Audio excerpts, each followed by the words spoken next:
209. Find your seats, find a book. Hymn number 209, Like a River Glorious.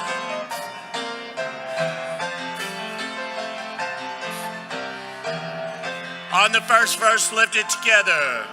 Like a river glorious is God's perfect peace, over all victorious in its pride increase. Perfect yet it floweth, fuller every day. Perfect yet it groweth, deeper all the way. Stayed upon Jehovah, hearts are fully blessed, finding as he promised, perfect peace and rest. While my wife plays, turn around, fellowship with those around you.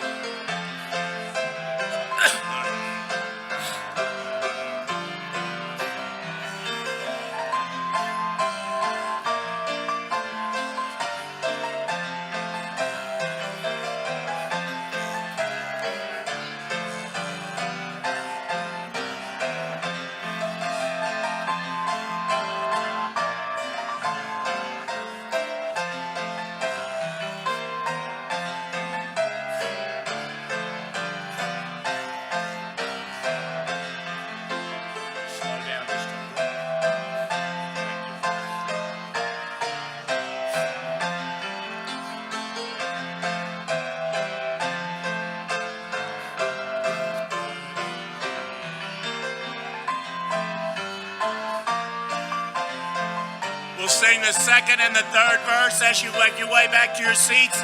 Join me and sing the second and the third verse. Hidden in the hollow of his blessed hand, never foe can follow, never traitor stand. Not a surge of worry, not a shade of care, not a blast of worry, touch the spirit there. Stayed upon Jehovah, hearts are fully blessed, finding as he promised, perfect peace and rest. Every joy or trial, every joy or trial falleth from above, placed upon our dial by the Son of Love. We may trust him fully, all for us to do. They who trust him wholly find him wholly true. Stayed upon Jehovah, hearts are fully blessed, finding as he promised, perfect peace and rest. Thank you for your singing. Please be seated. Good morning. If you notice, Pastor is not here. He is still in the hospital. He's at Midstate in Meriden. Checked himself in about 12:30 in the morning. Friday night, Saturday morning, in that range. No answers as of yet. They have just run a battery of tests, trying some different medications. They're pretty sure it's not his heart. They think it might be a GI-related issue. One of the medications they gave him yesterday worked amazingly well for about 3 hours, and then stopped working. So not entirely sure, but they are keeping him. I'll be honest, I'm just glad they're keeping him this time around to try to figure out the issue. They're taking good care of him. He hasn't slept in about 4 days, so please be in prayer for him. Just pray we get some answers this time around, that they'll figure something out before they send him home. But unfortunately, you are stuck with me again. So you are so welcome. If you would turn to Joshua chapter 3. Joshua chapter 3. I'm not sure how many of you are in here, but the deacons meeting tonight has obviously been canceled. I don't even know when pastor is going to be coming home quite yet. I would encourage you to be in church tonight. If you don't regularly come for Sunday night, missionary John Mason's going to be speaking for us tonight. Excited about that. He always presents some interesting points, and I'm excited to hear him tonight. I think other than that, relatively normal week for those of us that have teenagers, or for me, for the first time, will have teenagers. There is a meeting regarding camp immediately after this morning service. That's up in room 203. Brother Rob's got a lot of information about that, so please plan for that. Joshua chapter 3. We actually finished the whole chapter last week. But I wanted to backtrack just a little bit and look at one particular verse and then jump in to chapter 4. Joshua chapter 3, look at verse number 12. It says, "Now therefore take you 12 men out of the tribes of Israel, out of every tribe, a man." And then it kind of just like stops. There's this one little complete sentence. And for whatever reason, Joshua just stops talking about these 12 guys for the rest of this chapter. Now, if you've ever read through the book of Joshua, he has a tendency to do this, where and again, we believe that Joshua wrote most of the book of Joshua. Does anybody know what portion of the book of Joshua we know he didn't write? His death, because he was, dead, okay? So unless he was real good and just like, and here's the day I died, and then just like nailed it, it could be. Not giving him quite that much credit, okay? But Joshua wrote most of this. He has this tendency to like throw these like little verses here, this tidbit of information, and then comes back later to explain it a little bit more. Think of them almost like a movie trailer. Okay, you watch a movie trailer and it's like a minute and a half long, and then you watch the movie and you're like, those two didn't add up. The minute and a half was way more exciting, But Joshua, in most of his instances, the trailer is just that. It's this little tiny tidbit of information. When he comes back and explains it, you're like, oh. And then he has this other tendency, and I love the way God put the Bible together, because it shows the humanity of some of these writers. He over-explains himself a lot. And that is literally, chapter 4 is almost exclusively explaining chapter 3, verse 12. So he's going to come back and explain it. It's just going to take him 24 verses. And he's going to explain it not once, but twice. Is that not us? By the way, I'm a teacher. I explain the same thing over and over and over and over. I taught chemistry a couple years ago to the high school students. We got all the way through chapters 1 and 2, got ready for a test. Every single student failed the test. And I'm talking like 50s and below. Guess what we did? We did chapters 1 and 2 again, because they clearly didn't get it. And I feel like Joshua had to maybe do that a little bit, because you remember the group of people he's working with. How many times did God do something absolutely amazing through Moses, and they forgot all about it in a matter of sometimes hours or days? So Joshua has this tendency to repeat himself over and over again, because he knows who he's writing to. He's writing to a people that have a tendency to forget very, very quickly. Jump right in with me to verse number 1. "And it came to pass, when all the people were clean passed over Jordan, that the Lord spake unto Joshua, saying," and let's pause. I actually heard one preacher say one time that these people, when it says clean passed over, that they walked all the way across this dry riverbed completely, spotlessly clean. I can't prove that. It's an interesting thought. But I don't think he could prove that either. Clean passed over could also mean that they'd gotten all the way, over. Cool. Just thought I'd throw that out there. I like to take the Bible at face value when I can, because God wrote it and it's real. So verse number 2, though. "Take you 12 men out of the people, out of every tribe a man." By the way, basically repeating chapter 3, verse 12. "And command ye them," and like I said, this is where Joshua starts to get into the detail of what he meant by that verse in chapter 3. "Command ye them, saying, Take you hence out of the midst of Jordan, out of the place where the priest's feet stood firm, 12 stones. And ye shall carry them over with you, and leave them in the lodging place where ye shall lodge this night. Then Joshua called the 12 men whom he had prepared of the children of Israel, out of every tribe a man. And Joshua said unto them, pass over before the ark of the Lord your God into the midst of Jordan, and take ye up every man of you a stone upon his shoulder, according to the number of the tribes of the children of Israel. And let's pause right here. This little section right here gives us a couple of pieces. Number one, it shows us that Joshua was extremely well-prepared man. God had warned him and asked him, now therefore, verse 12 of chapter 3, take you 12 men out of the tribes of Israel, out of every tribe a man. Joshua had these 12 guys picked out, ready to go. He'd already spoken with them and had them lined up to do their job. Okay? And then we get another idea here of just how big these stones are. These guys were to pick it up, and look at verse number 5, and take ye every man of you a stone upon his shoulder.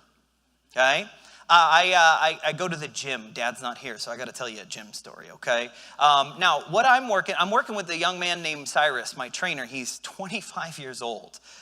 He's got double master's degrees in engineering and mathematics, and he does personal training just for fun. Well, it does pay like $50 an hour, so I guess that's not bad. He only does about 10 or 12 hours a week. It's a little side job for him. Cyrus is one of the smartest young people I've ever met. He breaks down like what we're doing with force versus velocity and I love it. He breaks down all the math and the science of why we do it, breaking down the biomechanics of what we're doing. And because of Cyrus, I've actually signed up for a powerlifting competition later this year. I've got some huge goals. I want to deadlift 500 pounds by September. I'm 5'6" and 180 pounds. That's a lot more than my body weight. Hey, that's a smart car. Off the ground, just to give you an idea, okay? By the way, nobody should own a smart car. If a duck can wreck your car, you shouldn't own it, okay? That's just my 2 cents thrown out there. But because I'm working with Cyrus and stuff like that, I have learned that you can actually lift very large amounts of weight when you use the right form. Anybody in here ever watch like World's Strongest Man competitions? Those are intriguing to watch because what some of those guys are doing is just absolutely nuts. One of the things that they do is called a yoke carry. And it's this giant contraption that they've built. Get right up under the shoulders like when you're doing a squat, except they get under and they stand up and they have to walk around with it. The yoke carry, the guy who has the world record on that is actually an American, Brian Shaw. He is 6'8", 400-pound athlete. He's a humongous man. His yoke carry is over 2,600 pounds that he can carry on his shoulders. Carry, as in pick it up and move. And they don't just walk, they run with it. Well, kind of run. That's a lot, okay? To give you an idea, my blue 2004 Toyota Highlander, he could pick that up and carry it based on the weight. That's a lot. These weren't little stones. Joshua's been in charge of what group of people in Israel for 40 years at this point? The Israelites, but which group specifically has Joshua been in charge of? The military. Joshua knew the 12 biggest, strongest men to pick. These weren't, look, I got a rock. We're talking Joshua picked Israel's strongest men. These aren't little stones. We're going to find out why this had to have been big men and big stones in just a little bit. Look at verse 6. That this may be a sign among you, that when your children ask their fathers in time to come, saying, what mean ye by these stones? Then ye shall answer them that the waters of Jordan were cut off before the ark of the covenant of the Lord. When it passed over Jordan, the waters of Jordan were cut off, and these stones shall be for a memorial unto the children of Israel forever.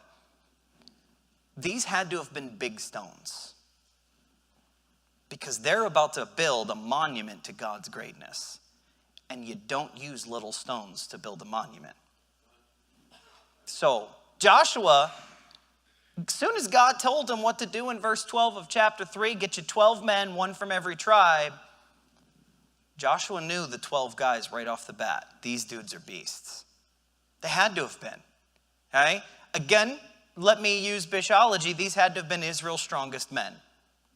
Does that make sense? It's a logical explanation. It's a logical thought right there, because they're about to build a monument that, according to the Bible, is supposed to last, according to the end of verse 7, forever. This is big. By the way, the distance these men had to have carried these stones is over a half a mile. They had to go across the Jordan River and to the place where they were going to lodge, which we will find out later in this chapter is Gilgal, on the other side of Jordan. And that's where these guys plopped these things.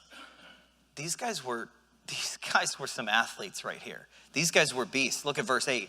And I know I'm pausing on that, but sometimes we think, oh, these were 12 stones. Well, they're carrying them up on their shoulder, giving them the best leverage that they could possibly get for carrying a heavy weight as long as humanly possible. Joshua didn't pick weak guys. He didn't pick people like me. He picked Patrick Rayolas that could possibly lift a little heavier, maybe 15 years ago or so. Please don't beat me up after church, all right? I'm just kidding. You're so nice. Drink. I'll buy you coffee.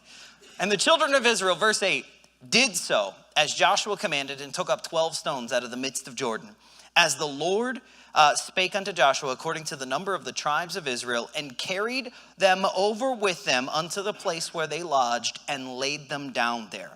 A unique thing that the Bible, Joshua does not go into a lot of detail about with these stones. They would have looked very out of place in Gilgal. Why?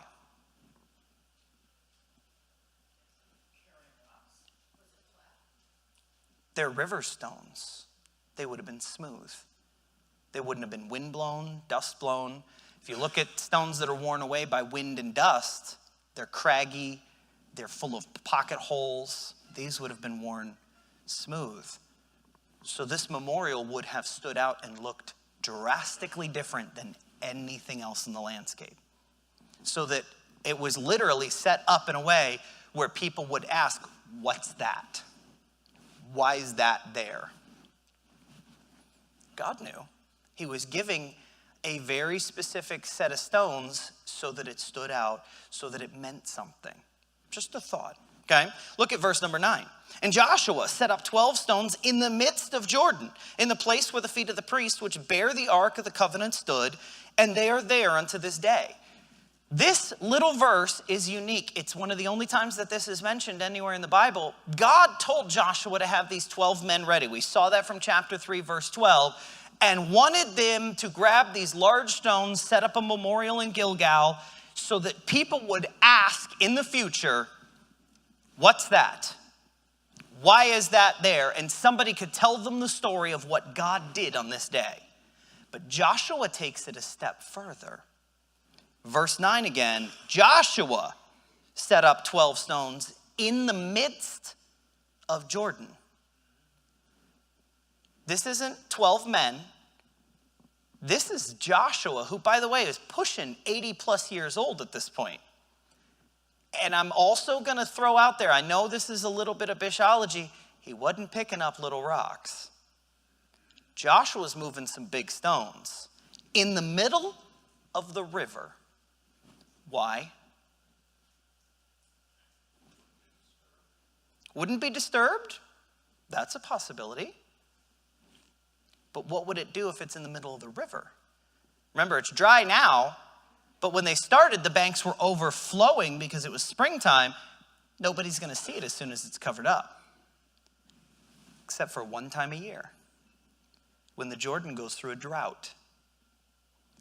Water levels lower, that memorial's standing in the middle of the river, and it's a reminder that even in drought, God can take care of us. It's the only time this particular memorial is mentioned anywhere in your Bible. And it's an intriguing one that Joshua, we're given zero evidence that God told Joshua to do this. He took this upon himself. That's an interesting little thought right there. Just kind of keep that in the back of your head. And I like how this particular verse ends, and they are there unto this day. I have never been to Israel. I'm also pretty sure no one has really just scanned the middle of the Jordan River across from Gilgal to see if these rocks are still there. But God's a God of his word, so they might still be there. Just a thought, okay? This is an intriguing little note, and we're going to come back to that in just a minute. Look at verse 10. For the priests which bear the ark stood in the midst of Jordan until everything was finished that the Lord commanded Joshua to speak unto the people, according to all that Moses commanded Joshua. And the people hasted and passed over. I like that little chunk of that phrase. So the priests are standing there and the people hasted. Does anyone remember roughly how many Jews were there that needed to cross over this particular river at this moment? 3 million plus? Now we do know that, 2.5 tribes were staying across on the far side of Jordan, because that's what they had asked Moses and God to allow them to do, was staying on one side of the Jordan. So not quite all of the people of Israel are crossing, but I mentioned this last week. There are 4 priests standing there holding up the Ark of the Covenant until everybody goes over. And they've got to give them, does anybody remember how much space they were to give the priests and the Ark of the Covenant? We talked about it last week. A little over half a mile. It's about 3,000 feet total. And they're all going around hasted. They're going quickly. Okay, let's throw some human nature in this. Why are they moving so quickly? The water is piled up in a heap and they're scared out of their mind. When's that coming back? They didn't know the term gravity yet, but what goes up must come down. And you're booking it across that river with everything you own, okay? Am I the only person like that? I mean, you ever play the old school Atari game Frogger, where you're trying to jump across traffic? Think that, except there's this giant wall of water. And, okay, God, you're awesome, but I'm going to run, okay? Just in case. That's human nature. You and I would have done the same thing, and I love the fact that God throws that in there, because I'm pretty sure you and I saw that would be, how fast am I? Do I really need my family? And you just start booking it across there, okay? By the way, it'd be like the little kids on Sunday nights when they all leave for kids' church. I feel like it'd be that, just like, the stream of people just booking it across the Jordan here. And it came to pass, verse 11, when all the people were clean passed over, that the ark of the Lord passed over, and the priests in the presence of the people. So as soon as everybody had crossed over onto the opposite shoreline, the priests make their way across the river. Because remember, they were still basically at the edge of the water. As soon as the soles of their feet touched the water, it piled up in a heap, and they stayed in place. They stayed there till everybody had crossed over. Now, even though the children of Israel were hastening, they were moving quickly, this could not have been a quick process. It couldn't have, okay? You can't move 3 million people on foot or cart, including all of their animals. Think of how many animals that had to have included.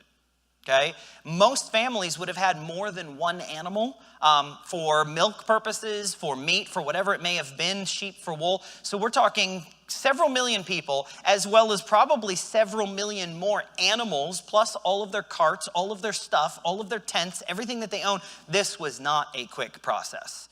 These 4 priests, we don't get any indication that they swapped out. They could have. There's actually some stuff in the Bible where it did allow, especially when they were moving the Ark of the Covenant from one place to another, where priests could swap out temporarily. Because you think about it, you're carrying a box that was roughly 3.5 feet long by about 2.5 feet deep and about 3.5 feet tall, that's completely overlaid in gold with solid gold cherubims on top. That is not a light object to carry around. They may have swapped out some point during this day. I can't guarantee that, but these priests have had an extremely long day. You also got to remember, these priests have families. Who's helping their families move all their stuff? That's some incredible wives right there taking care of all of that, running all of the show, kind of moving everything. And these people, as soon as they cross over, the priests cross over, and now they're on the other side of Jordan. Verse 12, and the children of Reuben and the children of Gad, and half the tribe of Manasseh passed over armed before the children of Israel, as Moses spake unto them. About 40,000 prepared for war passed over before the Lord unto battle to the plains of Jericho. And let's pause here for just a second. We talked about this just a moment ago.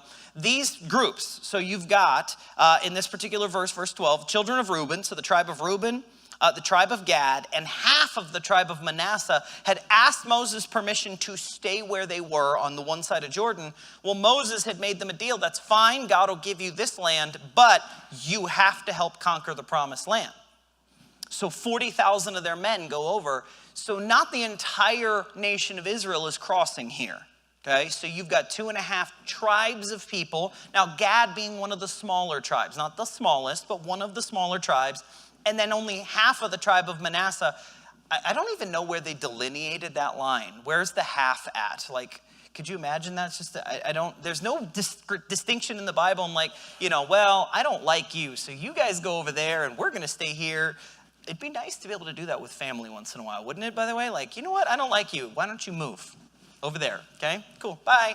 But 40,000 of these men go armed, and we're given the indication in this verse that these guys are the first ones crossing over. They sent bodyguards. Let's think about it. You've got a whole bunch of people in the midst of traveling. What's likely to happen in this day? Somebody's going to rob them. So they sent over 40,000 armed men first. You don't mess with a group that's got 40,000 armed soldiers crossing over first. So any thieves, any robbers, any bandit groups that were possibly thinking, today's going to be payday. As soon as they saw that, they're like, today is a bad day. I'm going somewhere else, because that's the first group that comes over. Verse 14. On that day, the Lord magnified Joshua in the sight of all Israel, and they feared him as they feared Moses all the days of his life. We were told last week and in previous verses that God promised he would exalt Joshua, put him at the same level as Moses. And this is the first of the miracles. And by the way, probably one of the biggest, okay, that God does through Joshua that shows the people this is the man of God. This is the prophet of God. This is the person we're supposed to listen to, because God is speaking to him. Okay? Now, we understand in our world today, God doesn't give the men of God miracles. Pastors never healed anybody. If he could, he wouldn't be in the hospital right now. People that tell you about miracles that they're seeing today, does God still do miracles? Yes. Is it loaves and fishes style miracles? No. God doesn't do those because we're not Jewish. We don't need the sign. God's given us a complete scripture. We don't need the miracles. We can read about the ones that took place in the past. And if you'll have enough faith to believe that this is true, and not a true story, a true account, we don't need miracles like that today. Does God still do amazing things? Oh, yeah. He's never stopped doing amazing things. But he doesn't make water pile up in a heap. We don't need that for belief. These people needed that, and it's what finally gave them the sign that the guy they were listening to was just as good as the last one. Which, by the way, for Joshua's sake, that had to have been a bit of a relief. You realize he is filling some massive shoes, sandals, massive sandals, okay? Because Moses has spent 40 years. He parted the Red Sea, all of the plagues in Egypt, fed the people, the water out of the rock, to the point where one time he even got angry and hit the rock with his stick, and it still worked. And Joshua's like, I know how to shoot people with my bow. I have a sword. He's been a soldier, Moses' servant for 40 years. And all of a sudden, so God's showing Joshua and the people, this is the one I picked. It's a big moment right there. In verse 15, and the Lord spake unto Joshua, saying, command the priests that bear the ark of the testimony that they come up out of Jordan. Joshua therefore commanded the priests, saying, come ye up out of Jordan. This gives us, by the way, this is one of those moments again where Joshua kind of like gave us some information a couple verses back and now kind of reiterates this information. Those priests basically stayed there until Joshua said, you can come out. So you got to imagine, remember I mentioned last week, just how far the Bible tells us that the river dried up. Does anybody remember how much space the river dried up? I mentioned it last week. It was over 30 miles. Which, by the way, would have allowed the people to hasten over because they would have been able to spread out. You got 3.5 million people. They're not going through one doorway, okay? They're spread out. It took a little bit for Joshua to discern that everybody had actually crossed, Okay, talking a roughly 30-mile span. He's got a whole group of people probably helping him keep an eye out. They probably had some kind of a signal system to figure out when everybody had cleared. So the priests just stay there until Joshua calls them out. Verse 17, Joshua therefore commanded the priests, saying, come ye up out of Jordan. And it came to pass, when the priests that bear the ark of the covenant of the Lord were come up out of the midst of Jordan, and the soles of the priests' feet were lifted up unto the dry land, that the waters of Jordan returned unto their place and flowed over all his banks as they did before. And I love the fact, again, that God actually gives us this little tidbit right in here, that it's the soles of their feet. As soon as they touched, right on the shoreline, everything went right back to normal. What was that moment like? Did you imagine these priests? They're walking forward, and all of a sudden, the immense amount of noise that must have happened. The Jordan River is not the biggest river in the world. It is the largest river in Israel, but comparatively, it's not that huge. If anybody drive over the Quinnipiac River on your way in this morning, okay, it's kind of massively overflowed over the rain we've had the last day or so. Parts of the Jordan River aren't actually much bigger than the Quinnipiac River. Now, there are parts of it that are a lot bigger, but parts of it are fairly small. And we don't know exactly what the river looked like at this time. This is also about 3,500 years ago, and rivers do change over time. Okay, that's how nature works. God designed it that way. They change course a little bit. Flooding and drought can change their route a little bit. But this river has been piling up in a heap for who knows how many hours. Guys, that's like tsunami level wave in a river in the middle of Israel. That's not normal. Could you imagine being the two priests at the back of this group? And all of a sudden they just step in, and right behind them, whoosh! That must have been mildly terrifying. Okay, we don't think about these things sometimes. Sadly, that's where my brain goes immediately. Like, wow, I would have wet myself, and not because of the river, but because of I'm really glad By the way, it also must have been kind of amazing to be those priests. They stepped foot and they got front row seats to what God did. And they were the last ones standing there when God changed everything back. Must have been intriguing. Terrifying, but intriguing. Last little bit here. We're actually almost done here. Go to Joshua chapter 4. Look at verse 19. We're almost done with this particular chapter. And the people came up out of Jordan on the 10th day of the first month and encamped in Gilgal in the east border of Jericho. So this gives us a little bit of a time frame here. Now, the Jewish calendar is a little bit different than ours. We use the Gregorian calendar. It's been not exclusively used, but almost exclusively used by the world for the last probably 700-800 years. There are a handful of countries that just recently, we're talking even within the last century and a half, that switched over to the Gregorian calendar. Russia was one of the last ones, and Japan were two of the last major countries to switch over to the Gregorian calendar. But we have 12 months, 30 days, half September, April, June, and November. All the rest have 31 except for February because it's dumb. Like that? I added that last little bit, okay? But we have 365 and 1/4 days a year. So we can't put a quarter day on the calendar, so we have leap day every 4 years to kind of make up for that. And it's just weird, okay? The Jewish calendar, and actually most ancient calendars, had 12 months, just like we do, but they had 30 days per month, 360 days. Does anybody know what group of people that actually came from? The first ones to originate that calendar style. Anybody? Anybody got a guess?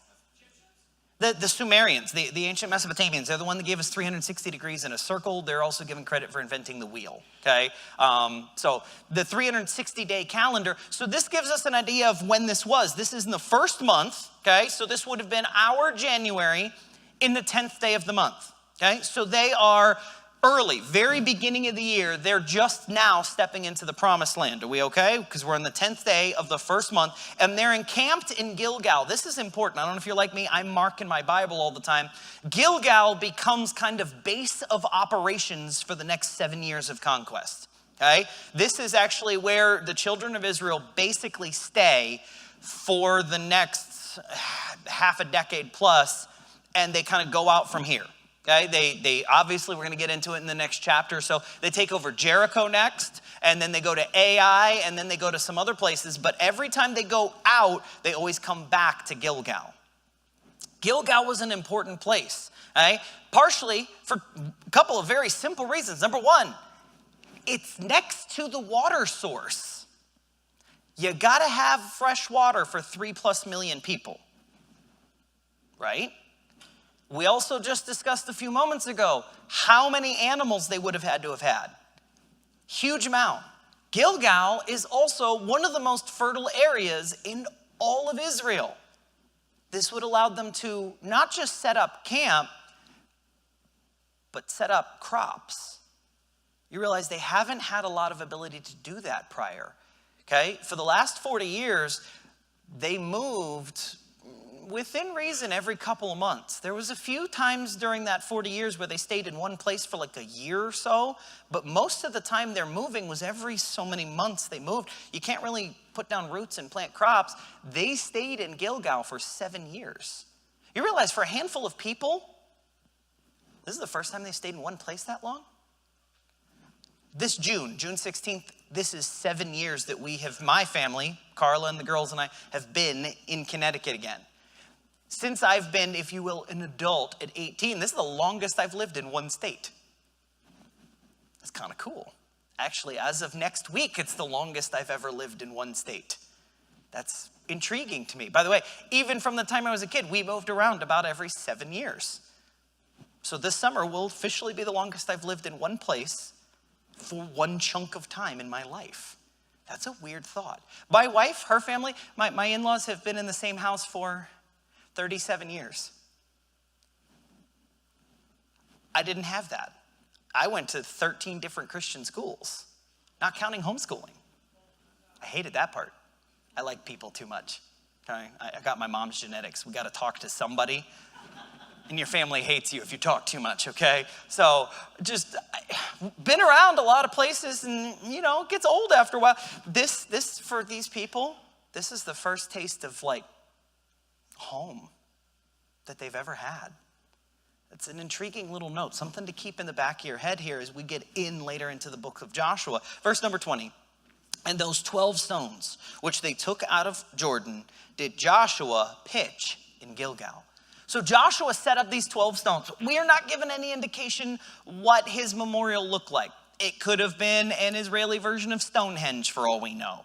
It could have just been, I mentioned last week how people like pile up stones on sides of trails, you know. It could have been something like that. I do not know what this memorial looked like. It could have been a stone version of the Eiffel Tower for all I know. I have no clue what this looked like, but it was in some form of an obvious setup that somebody would have to ask later on, what is that and why do those stones look like that? Okay? If you go out in nature and you just see stones in the ground, you're not thinking, I wonder why that's there. But if you see a rock randomly sticking straight up for no reason, you wonder why that's there. Does that make sense? So it gives us some indication that Joshua put these in some formation that made them stand out. They're also river stones. Again, they would have been smooth, they would have looked different, which would have made them stand out even more. Verse 21, and he spake unto the children of Israel, saying, when your children shall ask their fathers in time to come, saying, what mean these stones? Then ye shall let your children know, saying, Israel came over this Jordan on dry land. For the Lord your God dried up the waters of Jordan from before you, until ye were passed over, as the Lord your God did to the Red Sea, which he dried up from before us, until we were gone over, that all the people of the earth might know the hand of the Lord, that it is mighty, that ye might fear the Lord your God forever. This memorial is big. Let's backtrack about 40 years. Children of Israel crossed the Red Sea. Roughly the same number of people, 3 million or so. Massive miracle. As the Red Sea closes back up, God takes out their enemy, the Pharaoh and the Egyptian army and his chariots. It's swallowed up and drowned in the sea. Every one of the people that were alive to see that, all the main adults, they're all dead. This miracle was for a new generation. These kids, these adults at this point, some of the adults were not alive to remember the Red Sea.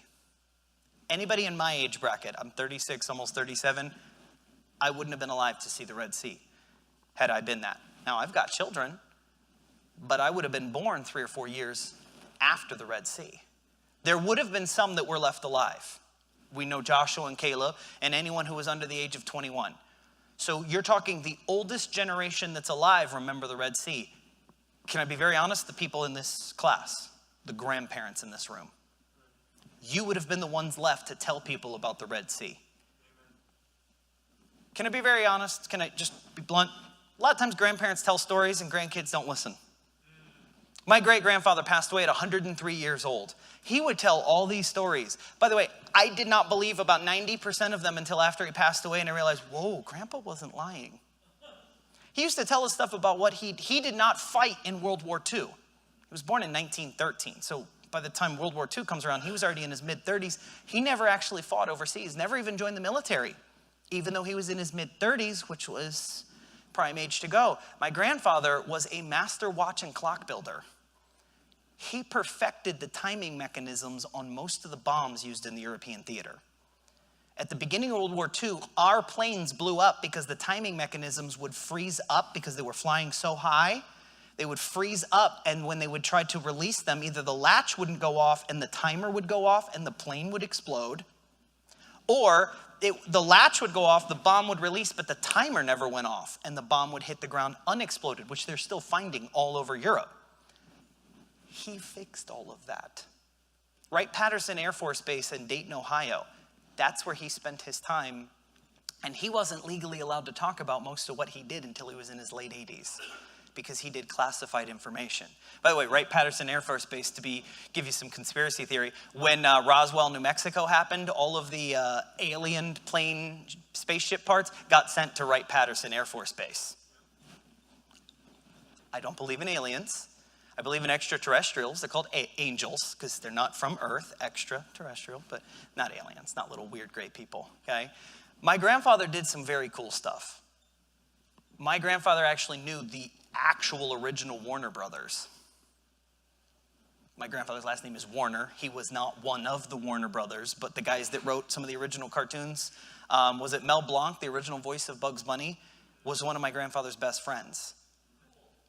My grandfather's watch collection was better than Mel Blanc's. But it was one of those things that, yeah, Grandpa, cool. Especially as he got older. He got up in closer to 100, he'd tell you a story. And so his story when he popped back awake was different than the one he was telling you. God's reminding a brand new generation, what your grandparents told you is true. Make sure you tell your kids. There's a whole group of people in my age bracket leaving church like crazy. Well, we were just told a set of rules. I'll give them some credit. It's kind of true. Because nobody ever took the time, by the way, not from the church end of things, from mom and dad's end of things. Hey, look at how good God's been to us. Last week, I took my girlies out for an evening, mostly because they were driving my wife nuts, which if you've had children any length of time, that happens, okay? So I took them out for pizza. We went, they like car washes. Kids are weird. So we got the car washed, and then we got slushies. Well, the lady at the counter still don't know who it was. We walked up. I went to buy her 5 slushies, and she said, those are on me. You know what I did? Girls, God gave us free slushies today. Because he did. I didn't pay for them. I don't know that lady. God gave us free slushies. You know where I learned that? From my mom. She used to keep a list on yellow legal pads of all the little things God did for us. God doesn't do giant miracles. He does a ton of little ones. Keep track of what they are. Remind your kids of what they are. Because when you remind your kids of what those miracles are, it shows them that God's real. It's not just a list of rules. It's a real God that wants a real relationship. We just got to remind him. And by the way, that's not my job. I have 4 that's my job. Your kids aren't my job. They're your job. By the way, they're your first job. Where you work is not your first job. Your kids are your first job. Make sure they know how good God is. Let's pray. Dear Lord, thank you for everything you do for us. Lord, thank you for loving us. Lord, thank you for all the little memorials you've set up in our lives. Lord, help us to remember what those are. Help us to remind our kids. And for those, some of us in this room, our grandkids, of just how good God is. Lord, thank you for this day. Lord, I'm asking you to bless Pastor. Give the doctor some wisdom. Help him to get some answers today, Lord, so that he can come home and heal and refresh and be ready to be back in his place. Lord, thank you so much for loving us. In Jesus' name I pray. Amen. Service starts in about 15 minutes. You are dismissed.